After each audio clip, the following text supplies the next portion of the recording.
दोस्तों, बिहार के छोटे से गांव जमोली में एक 10 साल के बच्चे ने नागिन को मार डाला। फिर इच्छाधारी नाग ने जो किया उसे देखकर आपके रोंगटे खड़े हो जाएंगे। इस सच्ची घटना के बारे में जानने के लिए वीडियो को अंत तक जरूर देखिएगा। दोस्तों, यह घटना बिहार के छोटे से गांव जमोली की है। इस घटना के बारे में हमें जमोरी गांव के रहने वाले आकाश जी ने बताई है। आकाश जी बता रहे थे कि जमोरी गांव में एक छोटा परिवार रहता था, जिसमें पंकज भाई, उसकी पत्नी गीता और एक 10 साल का उनका लड़का रोहन था। जमोरी गांव वैसे तो बहुत ही छोटा था, जिसमें करीब 2500 से 3000 की बस्ती थी। जमोरी गांव में जंगल में एक गुफा आई हुई थी, जिसमें नाग नागिन रहते थे। बड़े बुजुर्ग लोग बता रहे थे कि इस गांव में कई सालों से इस गुफा में नाग नागिन रहते हैं, जो कभी कभी गांव में भी घूमते दिखाई देते हैं। और इस गुफा के पास में ही एक बड़ा सा बच्चों के लिए खेलने के लिए एक ग्राउंड आया हुआ था, जिसमें गांव के सभी बच्चे यहाँ खेलने आते रहते थे। और वैसे तो गांव वालों को नाग नागिन के बारे में पता था कि वो किसी को नुकसान नहीं पहुंचाते, लेकिन सभी लोगों ने अपने अपने बच्चों को बता दिया था और समझा दिया था कि आप लोग खेलते खेलते भूल से भी जो ग्राउंड के नजीक में जो गुफाई है वहां जाना मत, क्योंकि गुफा में नाग नागिन रहते थे। और एक दिन जब पंकज भाई का लड़का रोहन अपने दोस्तों के साथ गिल्ली डंडा खेल रहा था, तभी अचानक से उनकी गिल्ली दूर जाकर गुफा के अंदर गिरी और सभी बच्चे ये देखकर बहुत ही डरने लगे, क्योंकि उस गुफा में नाग नागिन रहते थे और कोई भी लड़का जाने के लिए वहां तैयार नहीं था। सभी लोग डर रहे थे। तभी रोहन बोला कि तुम सभी लोग डरपोक हो, रुको मैं ही गिल्ली लेकर आता हूं, बाद में हम सब लोग फिर से खेलेंगे। लेकिन बाकी लड़कों ने रोहन को जाने के लिए मना किया और सभी बच्चों ने रोहन को बोला कि तुम नहीं जा सकते, उस गुफा में भयंकर नाग नागिन रहते हैं। लेकिन रोहन ने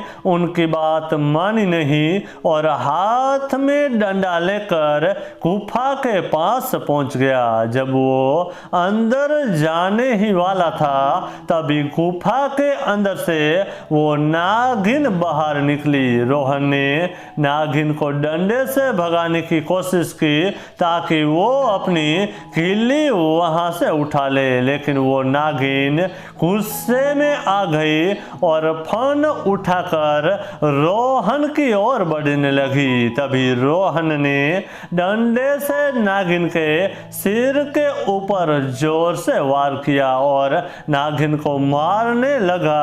और नागिन की डंडे का सिर के ऊपर लगने की वजह से मौत हो गई। कुछ देर तक तो रोहन देखता ही रह गया और बाद में जब पता चला कि नागिन की मौत हो गई है तो वो बहुत ही डरने लगा और बाकी लड़कों को बुलाने लगा। जब रोहन चिल्ला रहा था, तब रोहन की आवाज सुनकर गुफा के अंदर जो नाग सो रहा था वो गुफा के अंदर से निकला। जब नाग की नजर नागिन के ऊपर पड़ी तो वो एकदम चौंक गया, क्योंकि नागिन वहां मरी हुई पड़ी थी और चारों तरफ उसका खून ही खून पड़ा था।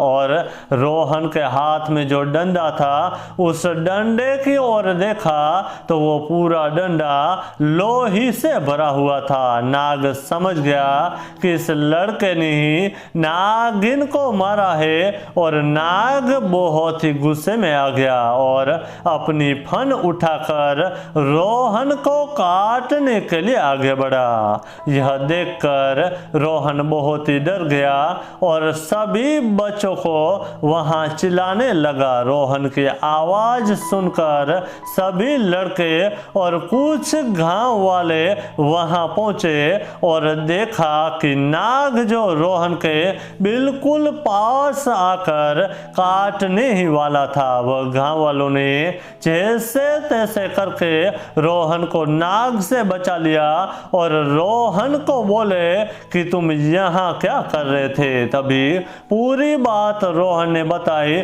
जो वो गिल्ली लेने आया था, तब नागिन जब गुफा से बाहर निकली थी तो वो डंडे से मारने लगा था और डंडा नागिन के सिर के ऊपर लगने से नागिन की मौत हो गई थी, जिसकी वजह से नाग को पता चल गया और नाग गुस्सा होकर रोहन को काटने वाला था। ये बात सुनकर सभी लोगों की आंखें फटी रह गई, क्योंकि रोहन ने नागिन को मार डाला था। फिर सभी गांव वालों ने नाग के आगे हाथ जोड़कर माफी मांगने लगे और बोले कि यह छोटा बच्चा है, इससे गलती हो गई है, आप इसे माफ कर दो। यह सुनकर वह नाग वहां से चला गया और सभी लड़के अपने अपने घर पहुंचे। तो दोस्तों, आप लोगों ने देखा कि कैसे एक इच्छाधारी नागिन की मौत के बाद उसका नाग बदला ले रहा था। जब भी वो छोटा बच्चा, उसको पता नहीं था कि वो डंडे से वो नागिन मर जाएगी, लेकिन उसके एक भूल की वजह से उस नागिन की मौत हो गई थी। तो दोस्तों, वीडियो को जरूर लाइक कर दीजिएगा और कमेंट में जरूर आप लोग हर हर महादेव लिख दीजिएगा। महादेव आपकी हर एक इच्छा पूरी करेंगे।